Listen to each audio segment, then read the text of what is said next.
Hello, my friendly acquaintance. I'm going to show you how to smoke a pipe. So this is kind of like just a shorter version of the original video that I did several years ago, where I had the big, huge beard and I looked like Gandalf.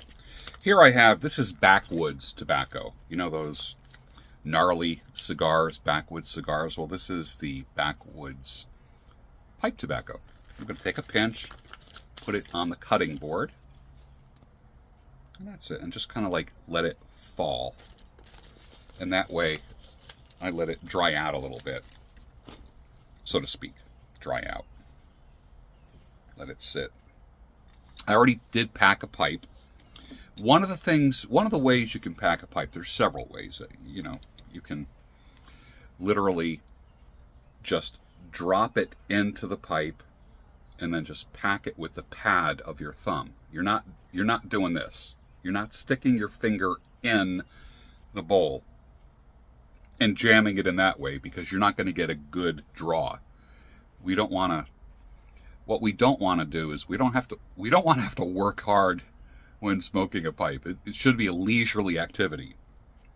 So you can take a tobacco, and I already packed one, but I'll pack this second one here.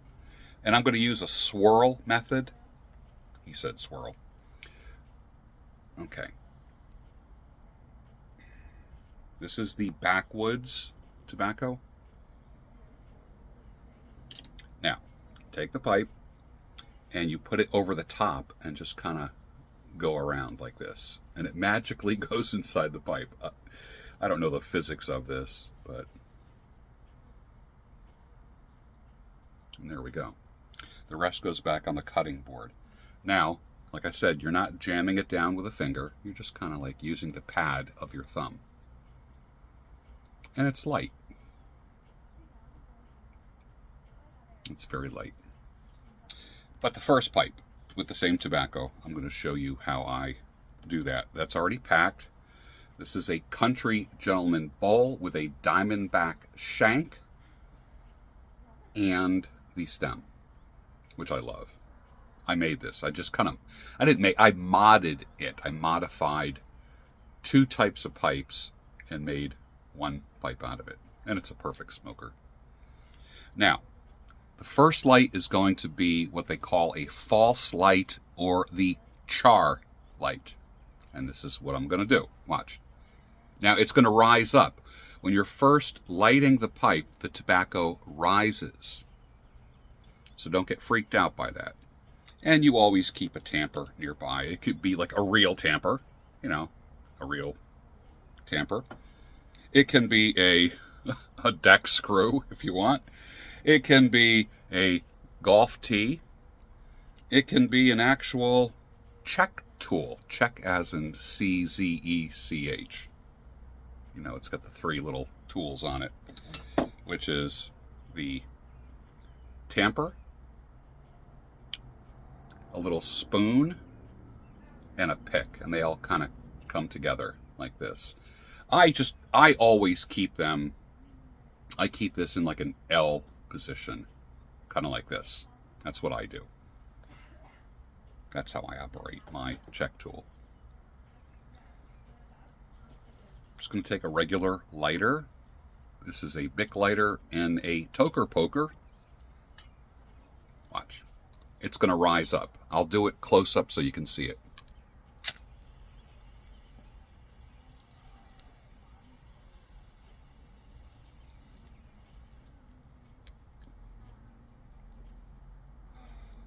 Oh, that aroma is beautiful. And I'm not usually an aromatic pipe smoker at all.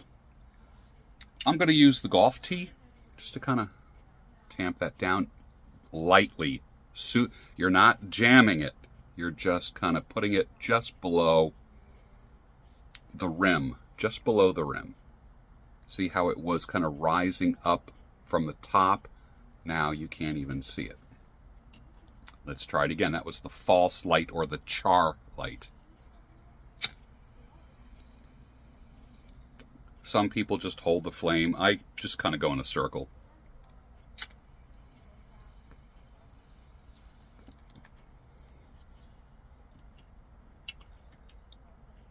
This is what I call like a sidewalk blend, which means like if you're out on the sidewalk or out in a public area, this is the kind of pipe tobacco where people stop and say, wow, I really like the smell of that, or that reminds me of my grandfather or father or something like that. It's funny how the smell of a pipe brings back memories for many people. And I think it pretty much skipped a generation and then kind of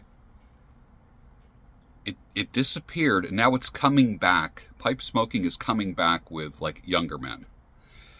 Maybe guys who tried to inhale, they were smoking cigarettes and they were just tired of inhaling, but they like puffing and they like the smell and they like the actual routine.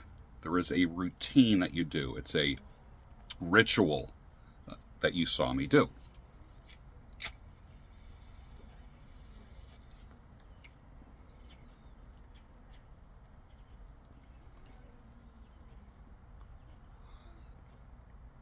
Pretty good.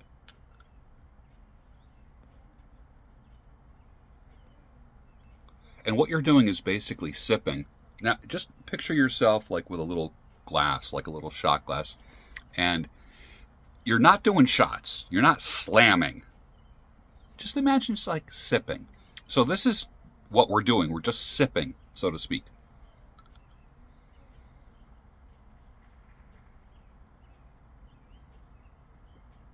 But we want to do it enough to keep that burning in there. Because a lot of times, what you have seen me do is I end up talking too much and then I have to relight this thing.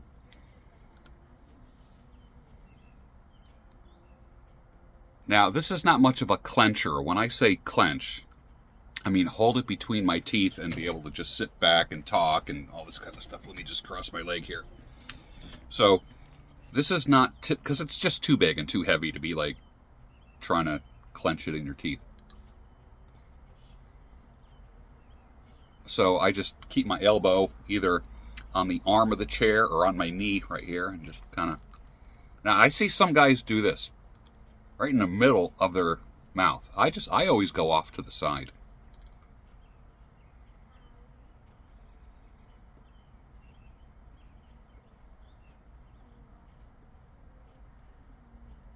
And that is just nice. Now, a typical pipe, this is the other pipe that I just packed. This could be clenched, no problem. It's light. So this is kind of like what a Bing Crosby or Hugh Hefner or, the Hollywood actors that always had pictures with a pipe in their mouth. It's not a big deal. You don't feel it. With a big pipe like a country gentleman, like a big honkin' pipe like this, and even with like the Savinelli 320 Author pipe, which is a monster, you really don't want to be clenching them. It's just again, I don't want to have to draw too much. Okay, I don't want to work at it. Smoking a pipe is a leisurely activity. It's supposed to be different than other things in your life, the other hard things. There I go talking again.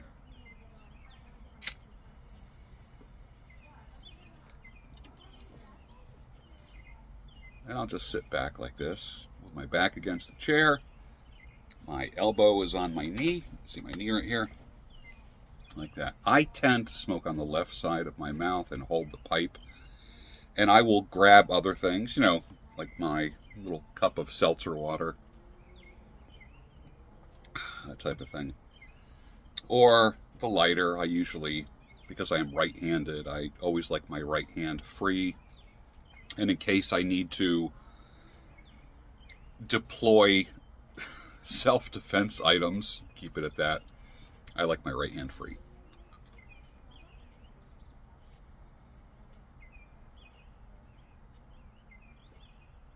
A bowl like this, 20 minutes, 25 minutes.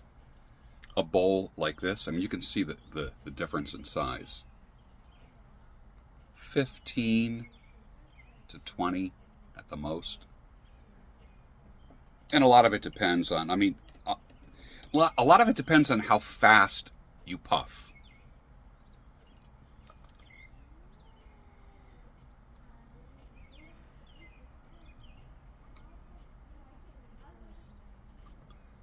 There I go again.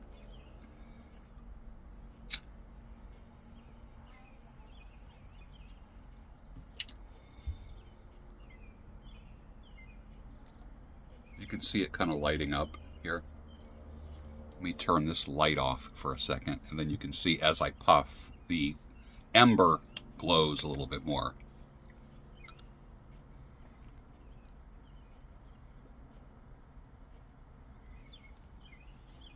There we go, like that. And I'm sitting here on a Sunday night. Birds are chirping. I hear neighbors talking. On this side, I think it's this side. It sounds like it could be on this side. I don't know. With my hearing, I can't really tell direction.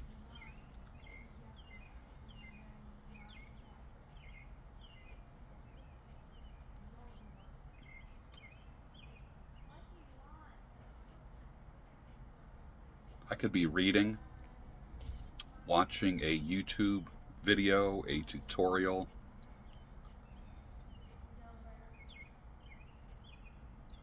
Watching videos from my coaching clients when they send me videos through Marco Polo.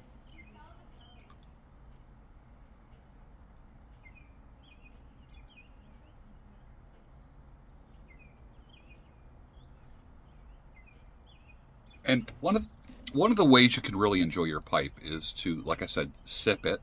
Sip the, like the draw. Just sip. You're not pulling in air like that. You're going to make your pipe too hot, burn your tobacco too hot. It'll go through it too fast. It will not be enjoyable. So we're just going to sip. Sometimes we push the smoke out. Sometimes we just let it kind of waft out.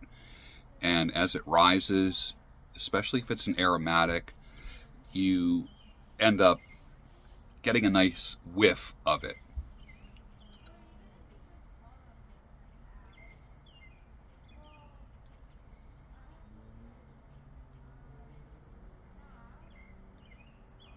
Like that. Now I will brush my teeth and swish hydrogen peroxide in my mouth when I go in the house.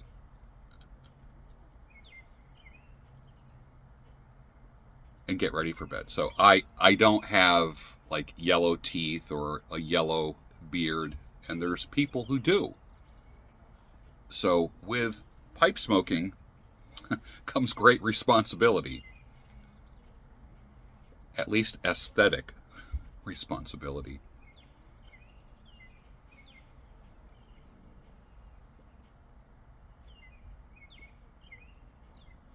A lot of times I will kind of obstruct some of the air going in, which helps me get a thicker smoke. So I'm not only holding it, but sometimes I'm just kind of going like this, covering up that hole.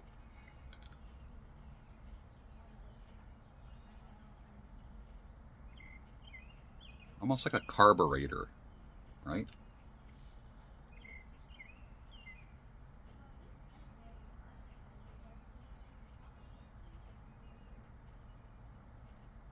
So I'll fire up a pipe and watch Steve Wallace. I'll watch Rollo. I'll watch some of my favorite like bushcraft and camping channels, that type of thing.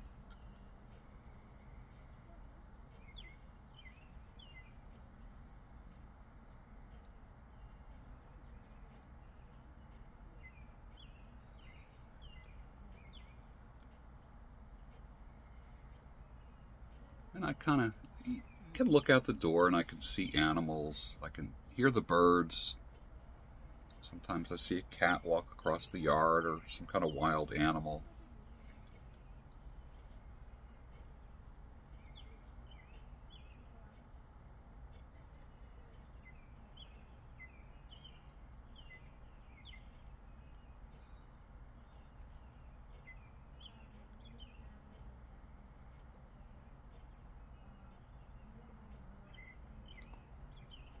And that's nice.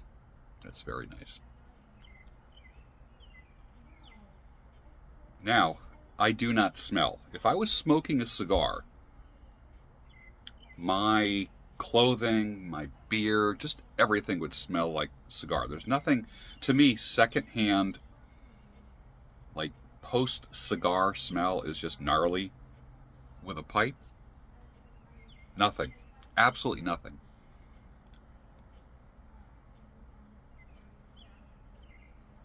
Well, nothing offensive. It's actually quite pleasant. There's times where, I will brush my teeth real quick, swish around hydrogen peroxide, splash a little water on my face before I go to bed. And there's times where I'm just like laying in bed and I'm still smelling this beautiful aromatic smoke. It's wonderful. If it happens to be a English blend, then what I end up smelling is, it's almost like as if you went to a bonfire or were sitting in front of a fire pit and you have like a smoky smell. And when I say smoky, I mean more like a campfire kind of smell, but very, very subtle.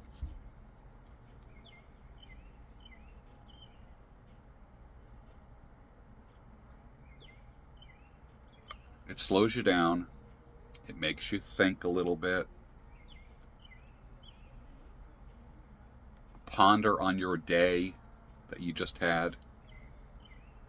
Or ponder on the day that you're going to have tomorrow.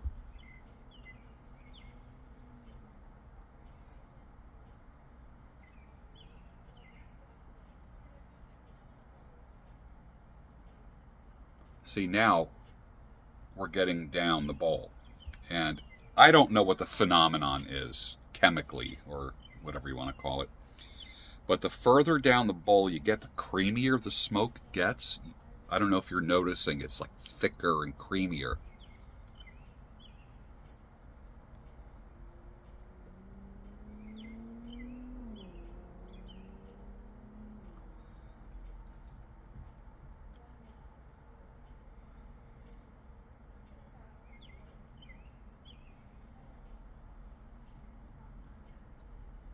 And I'm definitely in the zone right now.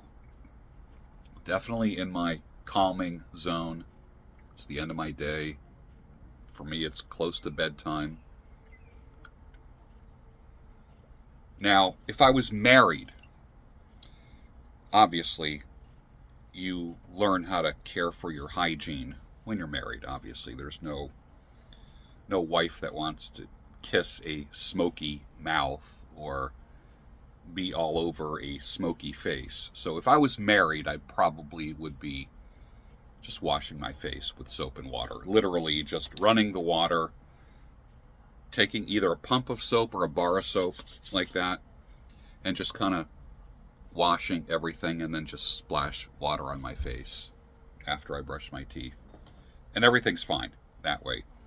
My sleep clothes, 9 times out of 10, like this right here, I just put this on a little while ago. This is what I'm sleeping in tonight.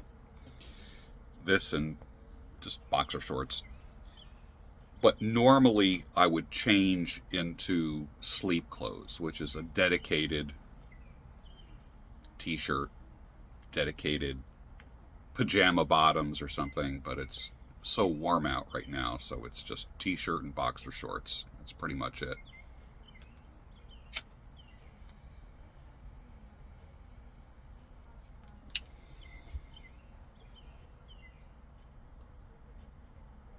And right now the shed just smells heavenly. I don't know if there's going to be pipe smoking in heaven or not.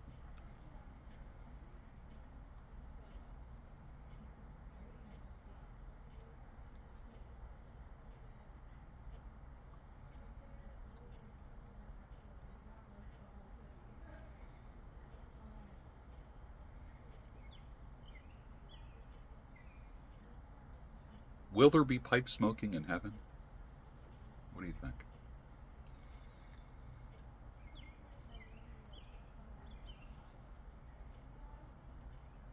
Had a great time at church today for Father's Day. I went to St. Philip's Orthodox Church, an Antiochian church, and it was beautiful, just beautiful. The homily sermon was magnificent. The worship was out of this world.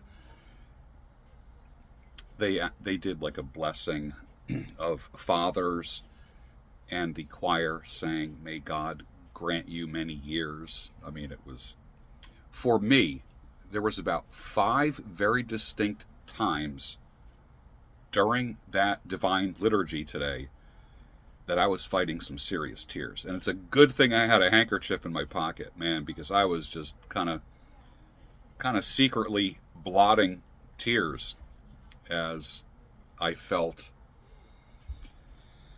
I don't know, what do you want to call it? You know, like some people say, feeling the presence of God, that kind of thing. I don't know if it was the presence of God. I don't know if it was sentimentalism or emotions, but if I am going to feel the presence of God, it would have been there. Not that he only resides in a church, but the piety and the submission that I participated in definitely was emotional. Made me stronger. It's interesting how you can become stronger through weakness and humility. It's not all about deadlifting and bench pressing. Sometimes we're strong when we're weak and vulnerable. Now, I don't recommend that as a husband. I like the idea of a husband emulating strength and showing strength and stability and being firm for his family.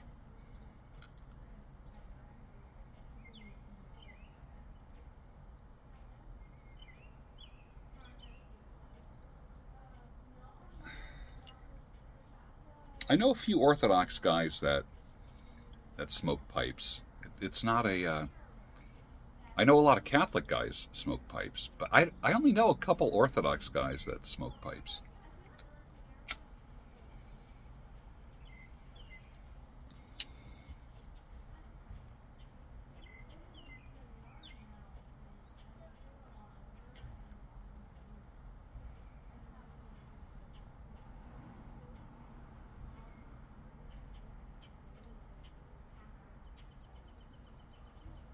Man, this is nice.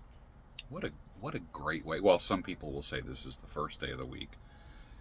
Some people will say this is the last day of the week. For me, to me, Sunday is the last day of the week.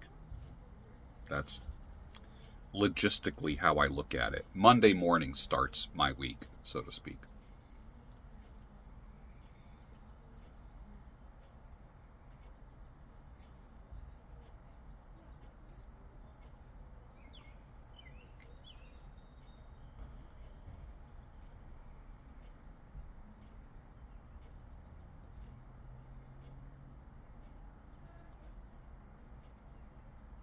Man, that was nice. Hope you learned something tonight, and if you ever wanted to take up the hobby, this, I call it hobby, it's a hobby, then try it. It's not expensive. Get yourself a corncob pipe. You know, just a corncob pipe. And a tamper. You don't even have to get like a real tamper. You can just use like a golf tee, you know, or a deck screw, that kind of thing. I mean, it, you know, and a Bic lighter. So the entry point to pipe smoking, well, there's a couple things. Logistically, you can get in it for under $10. With a decent tobacco, let's make that $20. Another entry point for pipe smoking is usually people want to calm themselves down a little bit. And it's not so much that you're not calming yourself down with nicotine. You've heard people say things like, oh, I need to go out and catch a quick smoke. No one ever says, I need to go out and catch a quick pipe, because it takes time. And there's a ritual.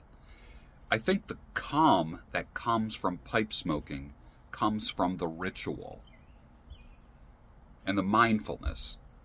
It's a practice of mindfulness. Think about that for 1 second. As I am doing the stuff, packing and lighting and puffing and keeping the flame, I'm not thinking about my problems. I'm not thinking about my struggles. I'm not thinking about anything except just relaxing. I can purposely ponder, I can purposely plan, but if the goal of a pipe session is to just sit back, have a pipe, and relax, and not think about anything else, then a large percentage of the time, that's how it works for me.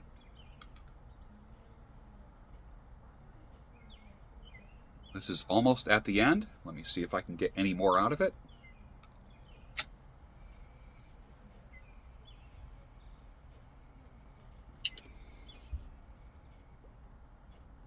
And I smoke it down till there's like nothing left but a fine white ash. And of course, every guy likes a fine white ash.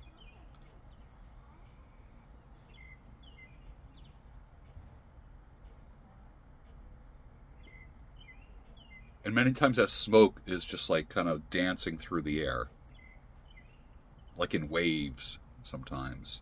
And then just like a little micro breeze comes through and then it swirls.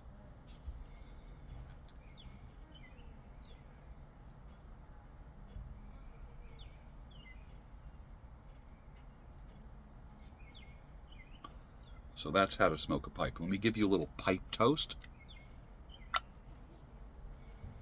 And if you want to take up the hobby, do it. Like I said, there's a very low barrier to entry, and it might be something that you do for your life to relax. If you are going on a day hike or going camping, you pack a couple pipes, a couple lighters, a couple different tobaccos, whatever kind of tamper you want. Don't even get me going on tampers. I was just about going to end this video, and then I have a tamper. You're gonna think this is crazy, but when I was, I'm into classical music, and I particularly love orchestras, strings, but I also love, where is it now? I also love pipe organs. And I was in a thrift store many years ago, and I found a pipe organ pull. This is from a German pipe organ, and this is the Principal 8. This is the pipe, when that is deployed, that will rattle your bones. And I saw this like in a box. There was like a box of tools and just like little things. And this was in there. And I bought it. It was like not even $1. It might have been 50 cents. But this is what I do with it. I use it as a tamper. 150-year-old pipe organ pull that I use as a tamper.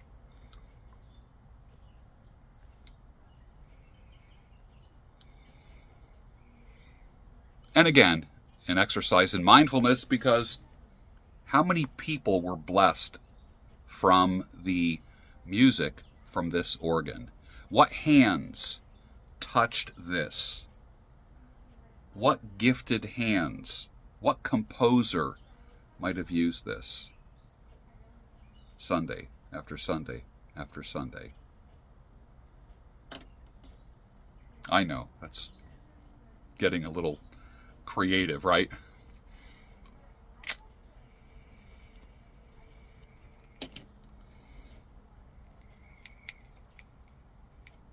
Now it's starting to crackle a little bit.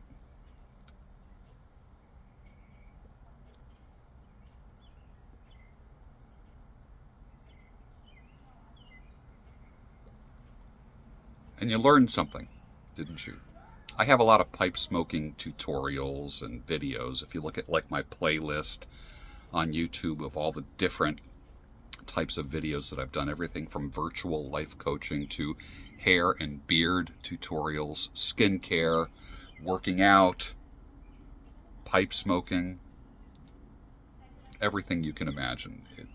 The channel has, I have well over 2,000 videos and thousands of hours of instruction here and tutorials and just some good entertaining things.